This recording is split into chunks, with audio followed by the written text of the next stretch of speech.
that you will convince this honorable committee and this representation that indeed secure na. Kasi I don't believe. Why, Mr. Chairman? Ako, wag mo na lang ma'am sagutin. Better you check your boss. Dapat nandito yung boss mo. Alam mo bakit? Over the GMMR, over the sales, if the sales will go beyond, for example, 20 million yung GMMR ng isang ACC, it goes beyond 20 million, hindi ko kolektahin ng gobyerno? For example, kino-collect pa rin po namin. Kaya nga, Chairman, kaya nga, mali ang sagot mo. Huhulihin. And all of a sudden, lalabas kayo yung certification. Coming from the ACC, coming from PCSO. And the question is it the new IRR make sure that the interest of government is secure? No, ma'am. Kaya nga, nandito tayo ngayon. Your Honor, if I may answer po.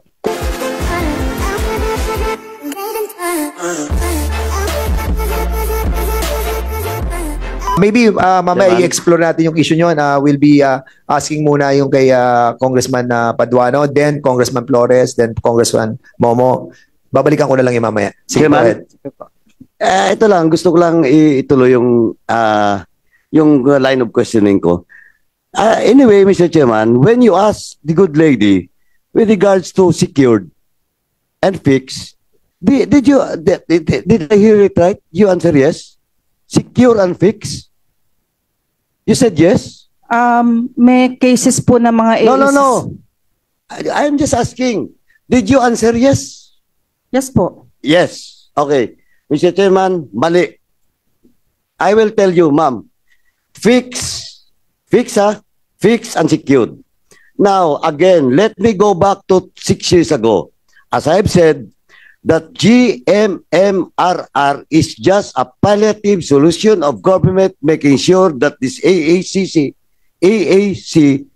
will pay the government at the minimum amount. Tama? And that is not fixed. That is fixed. Why? Because the GMMR is the maximum payment. Tama? Over the GMMR, over the sales, if the sales will go beyond, for example, 20 million yung GMMR ng isang ACC, if goes beyond 20 million, hindi ko kolektahin ng gobyerno? For example, kino-collect pa rin po namin. Kaya nga, Chairman, kaya nga, mali ang sagot mo because the question is it fixed? No. Because GMMR will only ensure the minimum payment of ACC. Tama? Tama? Yes po. Oh, kaya mali. Sige po, Mali I stand corrected po. Now, second, secure. Sabi mo yes din? Yes. Mali pa rin. Because it is not secure, fixed and secure, Mr. Chairman. Because as I've said, that is just a palliative solution to the problem of government during the time.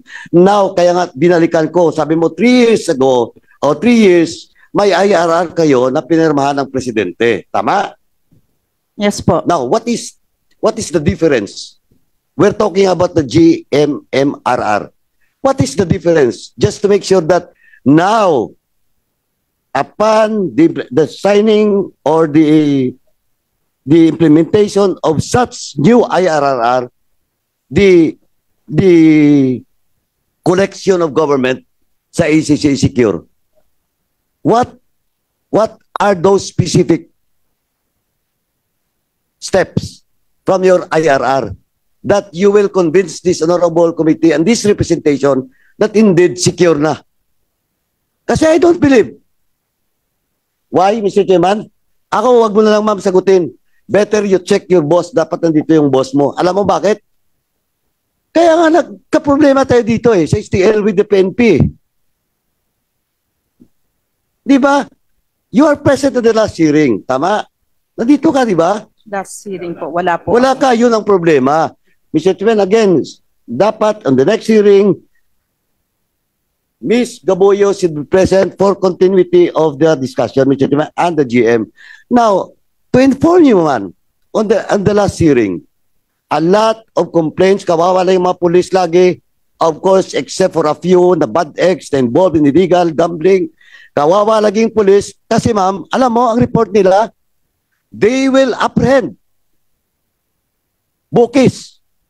Yung nagtataya. No? Huhulihin. And all of a sudden, lalabas kayo yung certification. Coming from the ACC, coming from PCSO. And the question is it the new IRR make sure that the interest of government is secure? No, ma'am. Kaya nga, nandito tayo ngayon. Your Honor, if I may answer po. Yes, Okay please. po. With due respect to our mga law enforcement po, pag humingi po sila ng certification sa amin, sinecertify po namin based on record kung yun po talaga is authorized namin yung substation, yung mga booths po, and then based din po sa certification po ng mga AEC namin, sila po ay naka-employed. Nagbibigay din po kami ng certification na hindi po sila nasa record namin. And truth of that matter is sa NCR po, marami po kaming cases na ngayon na naka-file na po. In fact po, ma-attend po kami ng mga hearing. So depende po sa certification. Sorry to cut you short. Certification is not a guarantee for the security of government with regards to bookies. You know what? Wala naman kayo dun sa babae. I ask you, do you have a personnel in Bacolod City? No. You rely with ECC. Tama? Tama, di ba? Yes or no? May tao ba kayo sa baba o wala? Meron po kaming branch offices po. Sa Bacolod? Yes po. Offices na it is being run by your office or the ECC? Being run by our office po. Meron po kaming branch office po. Sa Bacolod City, meron kayo?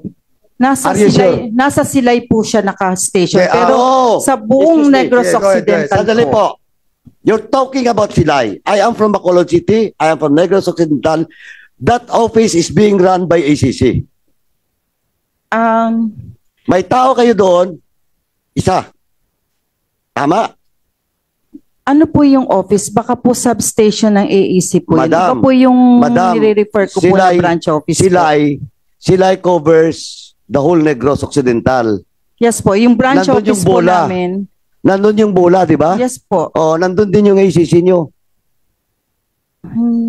Ay, anyway, madam, ganito lang kasimple po. Vicente Ma, ganito lang kasimple ha. Again, I want the GM to be present in the next hearing. Kasi ako, question of policy matters. Now, ang sinasabi ko, ma'am, eto ha, please, open your mind. May problema kayo in the implementation, kaya ang IRR dapat ayusin natin. Mama, ito, GMMR, sabi nyo, okay na kami. But the real McCoy is, huli ng pulis, mama, makinig ka. Huli ng pulis, ngayon kayo may listahan, tama? And who gives you the list ng lahat na kubrador? It's the ACC, di ba? Din po. Oh, now, ito mama, ang daming hinuli ng pulis, walang uniform, walang IDs. Then, file ng case, the ACC intervenes with the certification coming from the PCSO. Ayan yung reality. Yan ang nangyayari. Kaya nga, mamaya tatanungin ko yung pulis eh. Alam mo ma'am, mas marami dito ang dismissal kaysa conviction. And we always blame the police.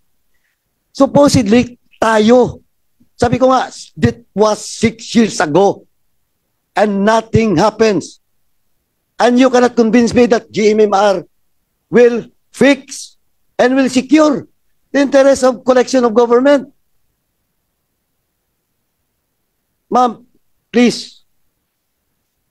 If I may po, on the part naman po ng PCSO, yes po, at least po naman may kita po kami na... Yeah, I am not saying Yes, about the po. kita because that was 16 years ago and beyond pa. That's why may GMR because the palliative that was the... Ma'am, paulit-ulit na tayo dito.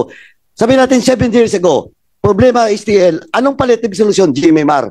And until now, GMR pa rin. And that's told the question of security and ensuring the proper collection of PCSO to the ACC. I have nothing against ACC. I have nothing against numbers game for as long as it is legal, ma'am. Maglulukan ba tayo dito na walang bukis?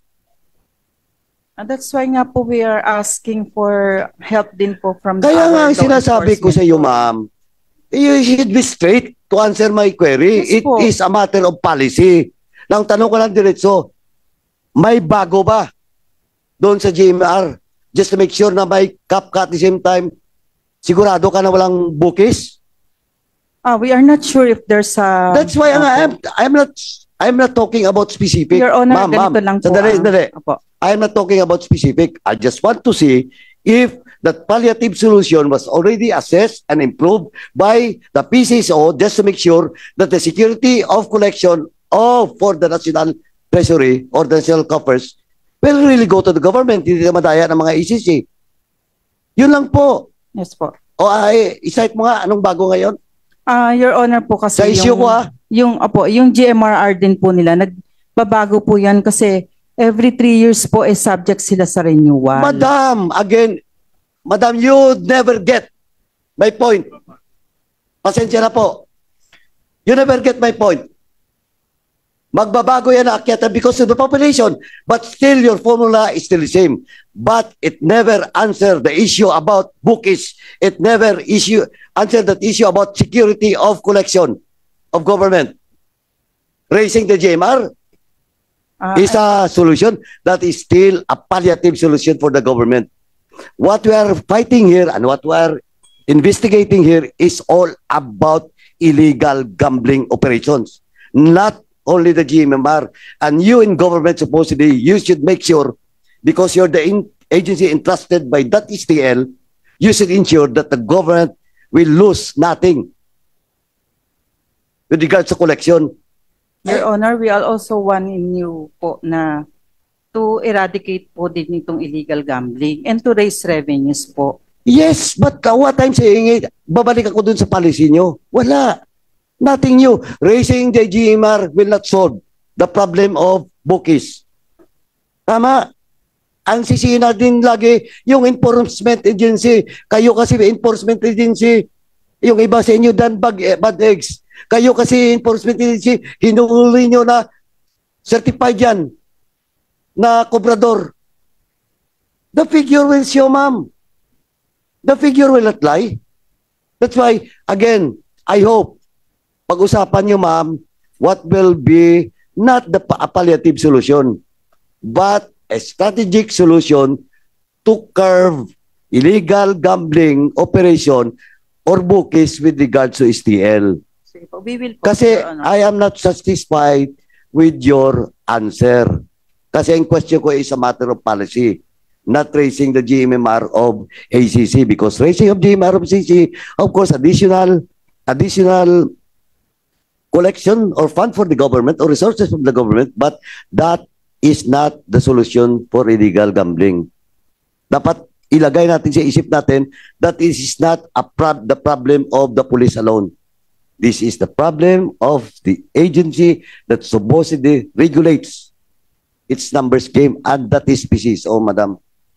I hope you understand my Yes po, I understand po, position. and andito naman po si Chairman being named the head of yung pinaka-policy making po ng PCSO po. Anyway, thank you, Mr. Chairman. That's all for now. Okay, thank you, Congressman Padano. You really know what you're talking about. And I really admire you for that. And alam mo, GM, mas maganda siguro talaga ako dito si Mel Robles, But alam mo, ito napakatagal na nung first term akong congressman, I was able before I recognize Congressman Flores. Singit lang ako ng konti. Yung tungkol dun sa tinatawag natin, nakalagay sa IRR nyo yung PIX terminal, yung tinatawag nating mobile or PIX terminal, na kung saan dito talagang masosolve natin yung problem kasi from the kobrador, tapos tataya siya, diretso na talaga yung taya doon sa national system siya, di ba? And nobody can cheat that, di ba? So hindi niyo pa rin nasa IRR niyo, hindi niyo ginagamit. Why? Actually po, pinag-aaralan na po ng yung First time akong congressman, STL core group 2007. 2007 siya pinag-aaralan. We have invited a lot of those may mga system. 2007 yun.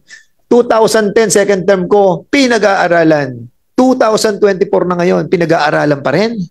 Kasi kapag naglagay kayo ng ganito na may system na nagbayad nyo sa 10 piso, diretso yung pagbayad niya, pasok yun, hati na agad yung pera. Ba't hindi nyo gamitin yan? Yan ang makakasolve ng problem ng natin. At makukuha pa natin yung tamang pera ng gobyerno para sa gobyerno. Pero hindi nyo ginagawa yan. Why? Ganun ba kahirap yung system? Ang dali na ng system ngayon, ha? Ang dali na. Magkano lang ibabayad mo sa system, magkakaroon ka na ng ganyan. Don't tell me na it will take you 2010. Ano na ngayon, pare? 2020. It will take you 14 years to come out with a study about the terminal, BOS. Boss ang tawag dyan, di ba? Oh. So, next time, with your boss, pagpunta dito sa hearing na to, assure us that this system will be implemented. Andali eh, lahat naman ng mga kubrador natin may mga cellphone na eh. Baka mas maganda pa nga cellphone sa atin ng mga yun eh. Oh. Di ba? That will solve the problem.